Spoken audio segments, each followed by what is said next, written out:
Hello guys, एक बार फिर से स्वागत है आपका हमारे YouTube channel English with GK में। आज हम लोग स्टडी करने वाले हैं यूज ऑफ, इंस्टेड ऑफ या बिसाइड्स का यूज। इंस्टेड ऑफ का मतलब होता है बजाय और बिसाइड्स का मतलब होता है अतिरिक्त। तो आज की वीडियो में हम लोग सीखेंगे किस प्रकार से वाक्य में आए हुए बजाय और अतिरिक्त का यूज हम लोग करेंगे। एग्जाम्पल के लिए हम आपको बता दें, जैसे वह सोने के बजाय टहलने चले गए। इस वाक्य में देखिए बजाय शब्द आया है, वह सोने के बजाय टहलने चले गए। तो इसी सब का यूज हम लोग सीखेंगे इस वीडियो में। एक्सरसाइज नंबर 8 है, आप लोग 7, 6 और 5, 4, 3, 1 भी देख सकते हैं। चलिए बिना समय गंवाए हुए शुरू करते हैं आज की वीडियो। तो नोट आप लोग देख लेंगे। सबसे पहले इंस्टेड का यूज बजाय के स्थान पर किया जाता है। एग्जाम्पल, उसने कहानी के बजाय कविता पढ़ी। तो इसका इंग्लिश में ट्रांसलेशन हो जाएगा he read a poem instead of story. तो इसको बनाने का आप रूल देख लीजिए एक बार, किस प्रकार से आप बनाएंगे। तो सबसे पहले यहाँ पे स्टोरी हमारा उसने कहानी के बजाय कविता पढ़ी। तो आप ट्रांसलेशन करेंगे उसने कविता पढ़ी, उसने कविता पढ़ी। आप इसका ट्रांसलेशन करेंगे तो हो जाएगा he read a poem, he read a poem, उसने कविता पढ़ी। अब आपका बच रहा है कहानी के बजाय। तो कहानी के बजाय जो वर्ड बच रहा है, आप पीछे से आप इसका बनाएंगे। तो सबसे पहले आप लिखेंगे बजाय के कहानी। तो आपका कुछ इस प्रकार से हो जाएगा बजाय के कहानी। तो he read a poem instead of story. तो इस प्रकार से ये आपका ट्रांसलेशन कंप्लीट हो गया। बढ़ते हैं अगले सेंटेंस की तरफ। हमारा अगला जो रूल है सेंटेंस का, पहले रूल जान लेते हैं। नोट, बिसाइड का यूज अतिरिक्त के लिए किया जाता है। एग्जाम्पल, उसने मकान के अतिरिक्त बाग भी बेचा। तो इसका इंग्लिश में ट्रांसलेशन हो जाएगा ही sold his orchard beside of his house. तो इसको कैसे बनाएंगे एक बार देख लीजिए। सबसे पहले उसने मकान के अतिरिक्त बाग भी बेचा, ये हमारा सेंटेंस है हिंदी में। तो इसको इंग्लिश में ट्रांसलेशन करने के लिए हम पहले लिखेंगे उसने बाग भी बेचा, उसने बाग भी बेचा। तो इसका ट्रांसलेशन आप कीजिए ही सोल्ड हिज ऑर्चर्ड, ही सोल्ड हिज ऑर्चर्ड। तो आपका बचा क्या, मकान के अतिरिक्त, मकान के अतिरिक्त बचा है। तो आपको पीछे से लिखना है अतिरिक्त के मकान। तो अतिरिक्त की अंग्रेजी हो जाएगी बिसाइड और के की अंग्रेजी हो जाएगी, के की अंग्रेजी हो जाएगी ऑफ, ठीक है। और मकान की इंग्लिश हो जाएगी हाउस। तो इस प्रकार से ये सेंटेंस भी कंप्लीट हुआ। चलिए अब एक्सरसाइज पर आते हैं। हमारा पहला एक्सरसाइज है उसने मुझे लाल कलम के बजाय काला कलम दिया। उसने मुझे लाल कलम के बजाय काला कलम दिया। तो इसका इंग्लिश में ट्रांसलेशन करना है आपको। तो किस प्रकार से होगा एक बार रूल देख लीजिए। उसने मुझे लाल कलम के बजाय काला कलम दिया। तो सबसे पहले आप लिखेंगे उसने मुझे कलम दिया, उसने मुझे काला कलम दिया। आप ऐसे लिखेंगे उसने मुझे काला कलम दिया। तो कुछ इस तरह से उसने मुझे काला कलम दिया। सबसे पहले आप इसका ट्रांसलेशन कीजिए तो हो जाएगा इसका ट्रांसलेशन उसने मुझे काला कलम दिया। He gave me a black pen. इतना हो गया। हमारा बचा क्या, लाल कलम के बजाय, है ना, लाल कलम के बजाय इतना बचा है। तो लाल कलम के बजाय बचा है, तो इसको हम पीछे से लिखेंगे बजाय के कलम, है ना, लाल कलम, बजाय के लाल कलम। तो बजाय के लाल कलम ये आपका हो गया, बजाय के लाल कलम। तो इसका हो जाएगा he gave me a black pen instead of red pen, instead of red pen. तो ये भी कंप्लीट हो गया आपका। अगला सेंटेंस है मैंने कॉफ़ी के बजाय दूध पिया। तो सबसे पहले आप इसका ट्रांसलेशन कुछ इस तरह से करेंगे मैंने दूध पिया। तो मैंने दूध पिया। तो आई ड्रंक मिल्क।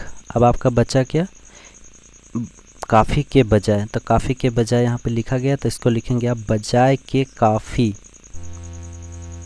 बजाय के कॉफ़ी, तो बजाय की इंग्लिश हो जाएगी इंस्टेड, और के की अंग्रेजी ऑफ, और कॉफ़ी की अंग्रेजी कॉफ़ी। तो मैंने कॉफ़ी के बजाय दूध पिया, तो इसका सिंपल सा ट्रांसलेशन हो जाएगा I drink milk instead of coffee.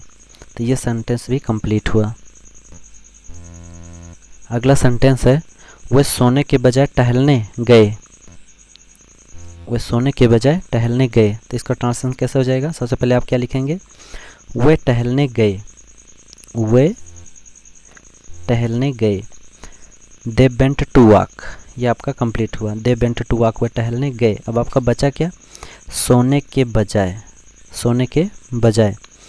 तो सोने के बजाय लिखा है, तो बजाय के सोने आप ऐसा ट्रांसलेट करेंगे, बजाय के सोने, तो हो जाएगा इंस्टेड, बजाय के लिए, और के लिए ऑफ, है ना, के लिए ऑफ, के लिए ऑफ का यूज हो गया यहाँ पर, और सोने के लिए हो जाएगा स्लीप।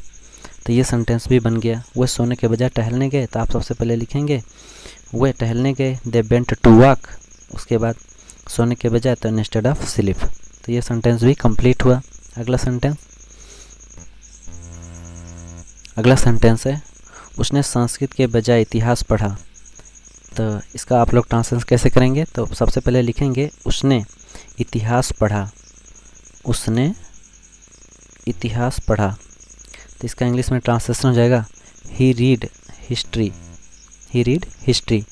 अब संस्कृत के बजाय लिखा गया है, तो आप बजाय के संस्कृत लिखेंगे, ऐसा ट्रांसलेशन, बजाय के संस्कृत। तो बजाय की इंग्लिश हो जाएगी इंस्टेड, और के की इंग्लिश हो जाएगी ऑफ, और संस्कृत की अंग्रेजी हो जाएगी संस्कृत।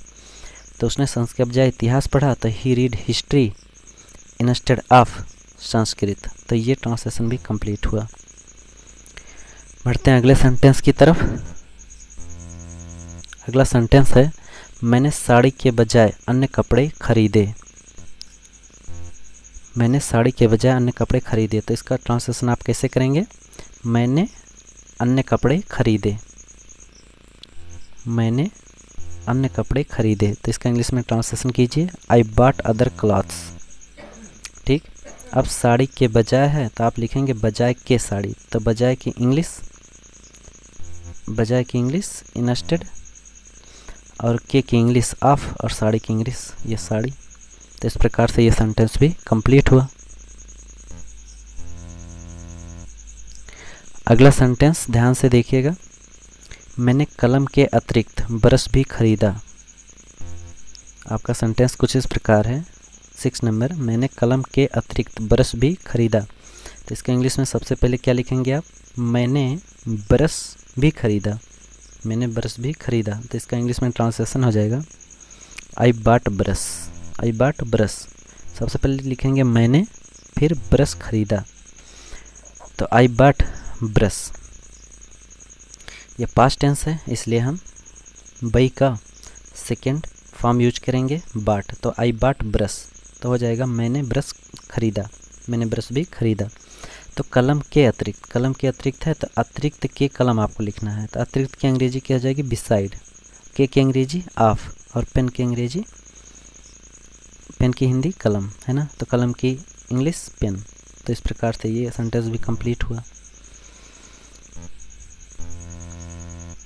अगला सेंटेंस है आगरा के अतिरिक्त वह मथुरा भी गई। तो इसका इंग्लिश में ट्रांसलेशन कैसे करेंगे? आगरा के अतिरिक्त वह मथुरा भी गई। तो इसका ट्रांसलेशन हो जाएगा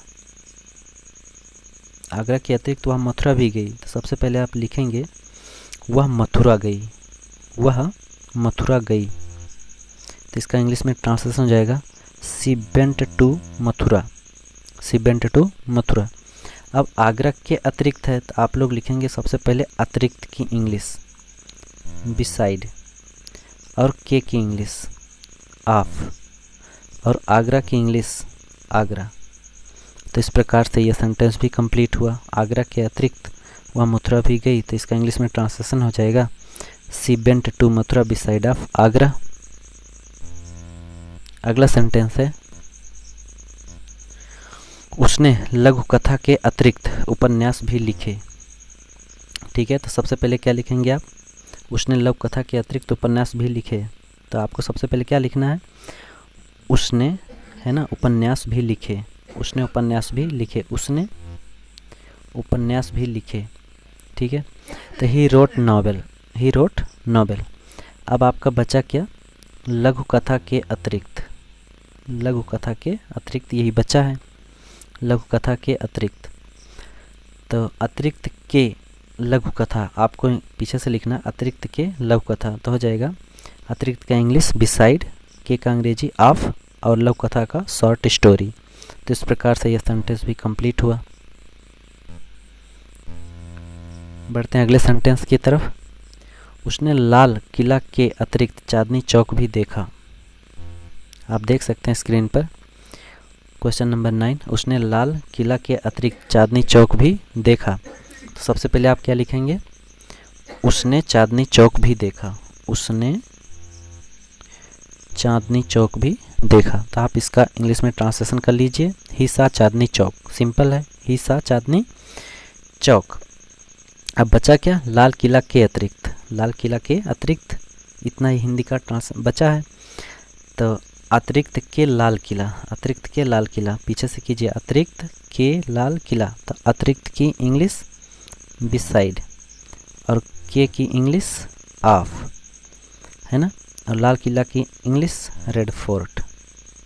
तो इस प्रकार से यह सेंटेंस भी कंप्लीट हुआ। उसने लाल किला के अतिरिक्त चांदनी चौक भी देखा। तो इसका हिंदी इंग्लिश में ट्रांसलेशन हो जाएगा, ही सा Chandni Chowk beside of red fort.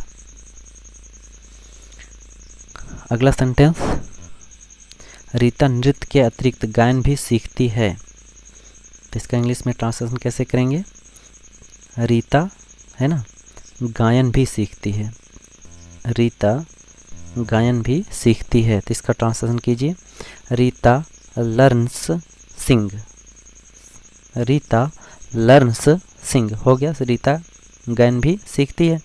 अब क्या बचा, नृत्य के अतिरिक्त। तो नृत्य के अतिरिक्त यहाँ पर लिखा गया है, तो आपको लिखना है इंग्लिश में अतिरिक्त के नृत्य। तो अतिरिक्त की इंग्लिश बिसाइड, और के की इंग्लिश ऑफ, और नृत्य की इंग्लिश डांस। ये आपका कंप्लीट हो गया। इसी प्रकार से आप अन्य वाक्य भी बना सकते हैं और अपने कॉपी पर उसको नोट कर सकते हैं, उसे पढ़ सकते हैं, बोल सकते हैं, दूसरों को भी बता सकते हैं। तो इस प्रकार से ये वीडियो कंप्लीट हुआ। आई होप ये वीडियो आपको पसंद आया होगा। वीडियो को आप लाइक कीजिए, शेयर कीजिए और सब्सक्राइब कीजिए, और बेल आइकन ज़रूर हिट कीजिए ताकि हमारे आने वाली हर वीडियो की नोटिफिकेशन आपको सबसे पहले प्राप्त हो। मिलते हैं अगली वीडियो में, तब तक के लिए जय हिंद, जय भारत।